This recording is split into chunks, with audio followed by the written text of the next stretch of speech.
What's going on, everyone? Welcome to the trailer breakdown for Assassin's Creed Valhalla. Now, if you haven't already watched the CGI trailer that just dropped today, go over, make sure you do that, and then come right back here, because I am joined with Ashraf Ismail, creative director on Assassin's Creed Valhalla, and Darby McDevitt, narrative director on Assassin's Creed Valhalla.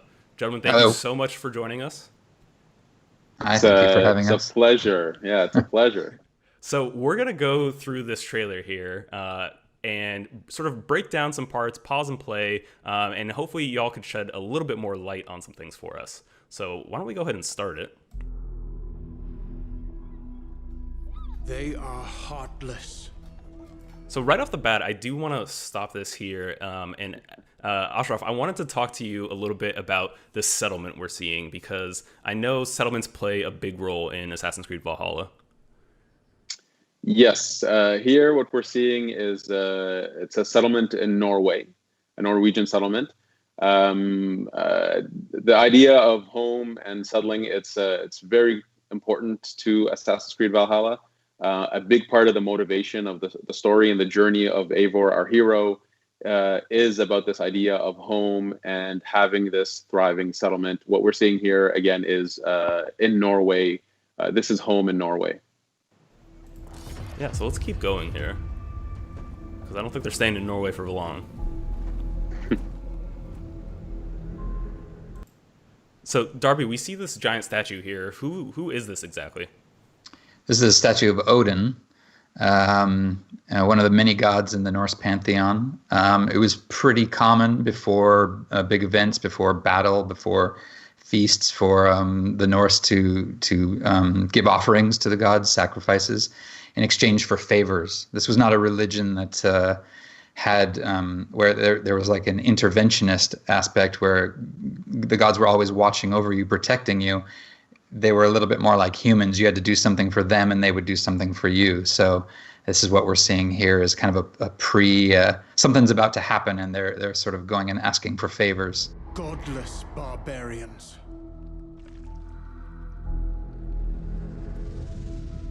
So we see there the first sort of shot of our hero, Eivor.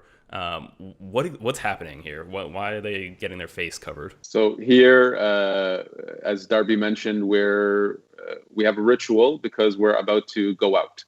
We're about to go to raid, to attack. And so here we're getting sort of the favor of Odin. There's been a sacrifice made to Odin to gain this war god's favor. And is there anything you can sort of tell us about Eivor? Yeah, Eivor. Our hero, this is a Viking raider who is from Norway and who will be leaving Norway for the rolling green hills of England. Here we're sort of teasing the idea that the journey really starts in Norway, and it will eventually lead to England, where again it's about this idea of settling the people and building this thriving settlement. Again, very important to the motivation of this character. Now, players will be able to play Eivor as male or female, but it is the journey of Eivor.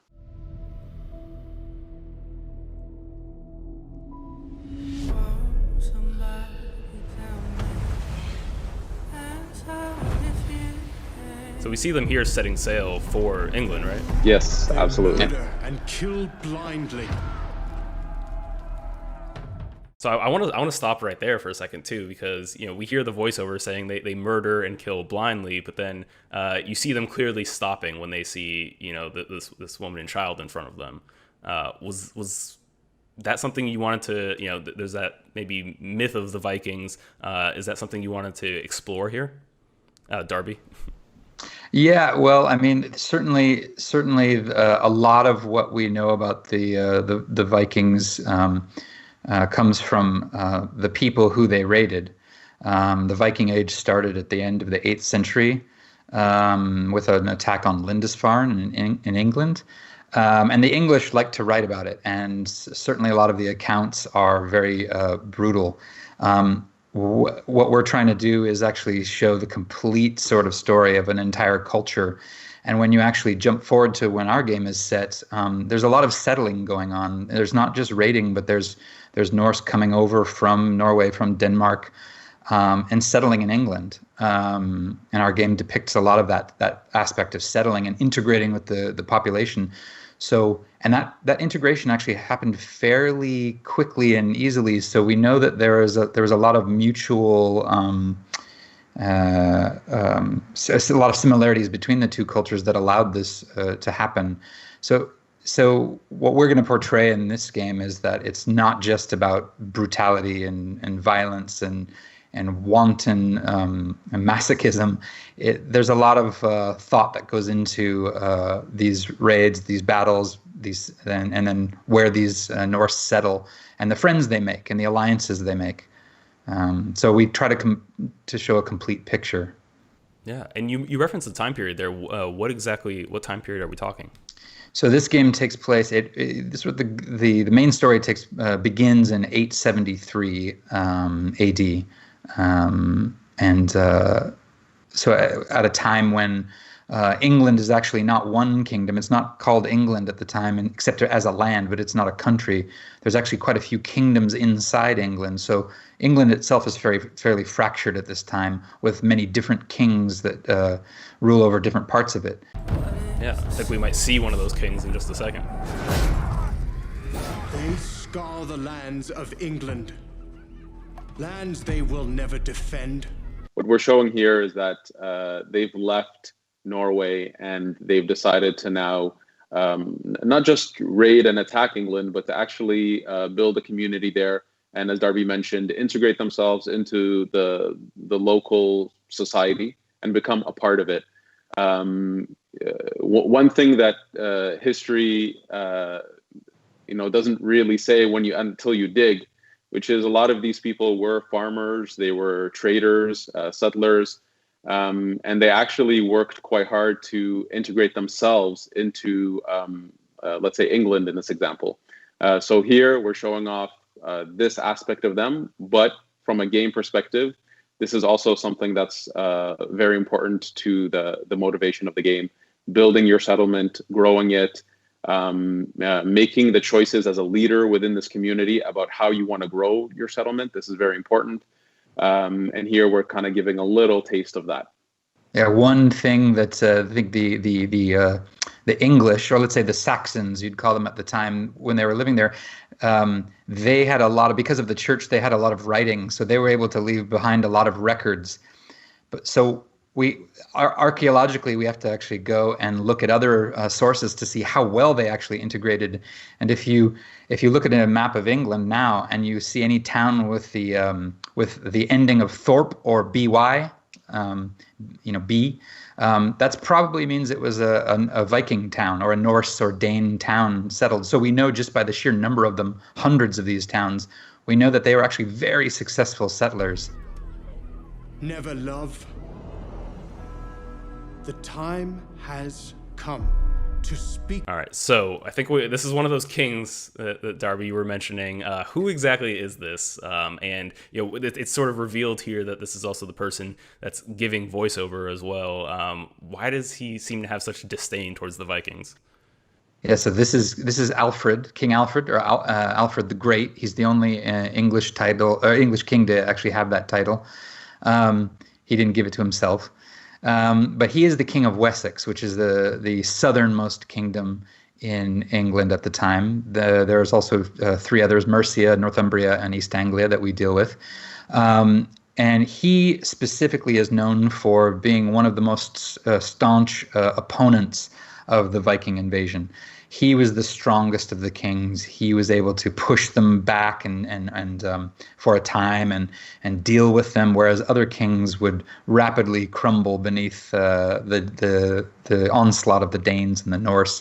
To them, in a language they will understand.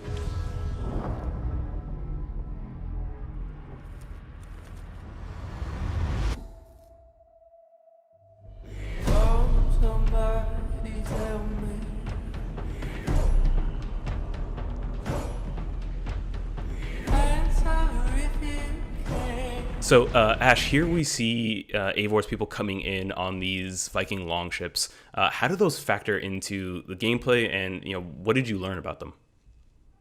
Yeah, so the Viking longships, this is a technology that was unique to the Norse and the Danes and the Vikings in this time period. If I was to give a metaphor, I would say imagine that you have this empty highway, rivers, and you have a Ferrari that you can drive down this highway with no one around you and no one able to chase you. This is what gave the Vikings the capacity to get in so deep into the land behind enemy lines to hit and run. And these ships carried usually cargo and raiders. So raiders, these are warriors that were proficient in combat. They were able to get in, steal a lot of stuff, and run away. Yeah, I think we're going to see the events of that play out here in a little bit.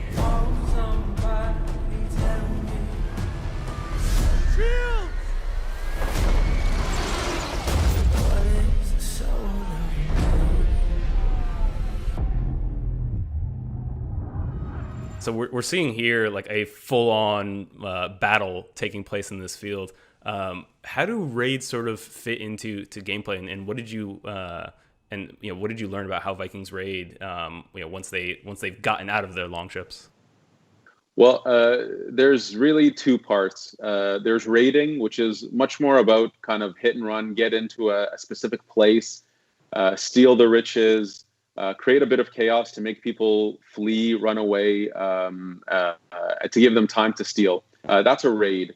Here, what we're seeing is it's a big battle. So this time period was known to have a lot of battles between the Vikings and the Saxons, or the people who live in England. There were many battles. Here we're witnessing that, and that is something that we do have in the game. So players can go raiding with their longship and the raiders, and there are moments in the game with these really big, epic scale battles on battlefields or in fortifications, because it was a really big part of the history during this time. So we needed to represent that. Of course, Vikings carrying their famous round shield. We have Eivor, who at some point is holding a shield and an axe, but also two axes. If people notice, we're seeing a lot of the things we're doing with combat. Here we have a throwing axe, which is an ability that you have in the game to throw axes. So we're showing off a lot of the combat details that we're pushing for. Yeah, and we actually caught a little peek there of Eivor dual wielding axes here. Is that something we're going to get to do? Oh, of course, absolutely. So dual wielding is a big part of the game, and it's very open. You can pretty much dual wield all combinations of weapons we have. If you want to dual wield two shields, we let you do that. Yes. So dual wielding is a big part of the combat system.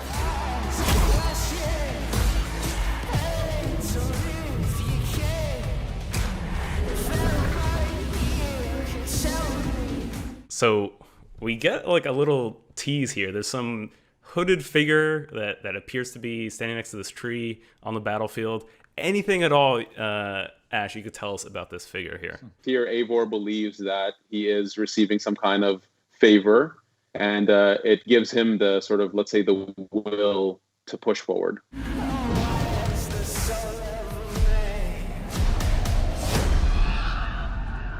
Odin is with us! So is that the sort of physical manifestation of Odin there? Well, in the myths, Odin has two ravens, Hugin and Munin, which are a thought and memory. They come from the words thought and memory, and they were just his two companions that would help him gather knowledge and wisdom about the world.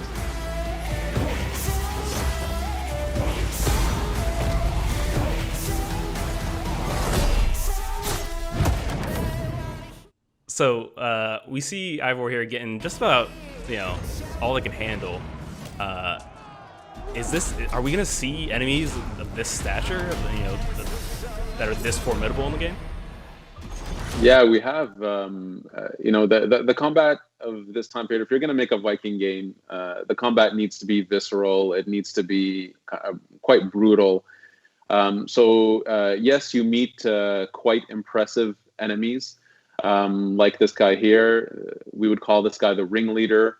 So this is sort of a leader on the battlefield who's able to rally the troops and have some kind of unique capacities. He's very armored, very few available weak points. So that's a little hint as to what's to come. Yeah, I mean, the trailer shows that, he's given Ivor basically everything they can handle.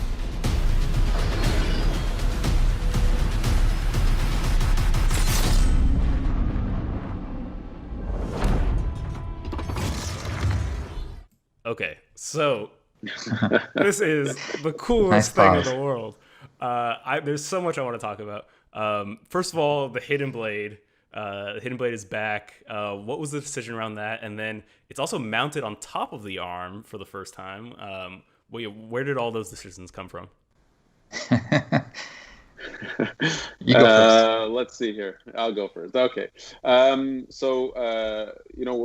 building a Viking fantasy. We wanted our players to live in the boots of a Viking warrior and to fully live in that fantasy. But this is within the Assassin's Creed world. In our journey, of course, we can't spoil too much here. But in our journey, Eivor does meet with assassins. Now, Eivor doesn't necessarily know what that means, but there is some kind of common ground that they have, and this is something that these are people that Eivor will work with. And at some point, Eivor does receive a hidden blade. So that's something that happens in the journey quite early on. Again, we don't want to get into any spoiler territory or explain why the connection is there, but it is something that's very significant and important to the journey of this game. And so when Eivor receives this hidden blade, Eivor puts it on and believes that this is such a kick-ass weapon that why would you want to hide it from your enemies?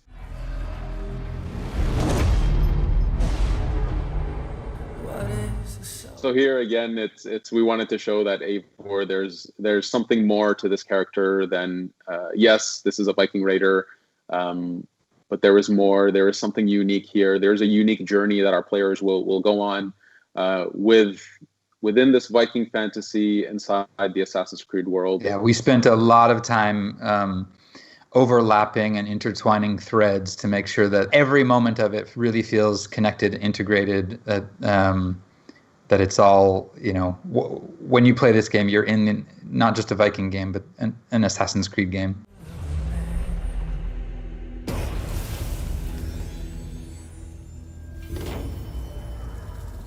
All right. Well, folks, there you have it. That's the first trailer for Assassin's Creed Valhalla. You got the in-depth breakdown. You got all the details with Ashraf, the creative director, Darby, the narrative director. Thank you all so much for joining us. And Ash, when and where can people play Assassin's Creed Valhalla? So Assassin's Creed Valhalla will be a launch title for Xbox Series X and PS5. And it'll be out in holiday 2020 for Xbox One, PS4, PC, and Stadia. Awesome. Thank you so much. Take care, everyone. Thank you. If you liked this, please subscribe to this channel and visit us at news.ubisoft.com.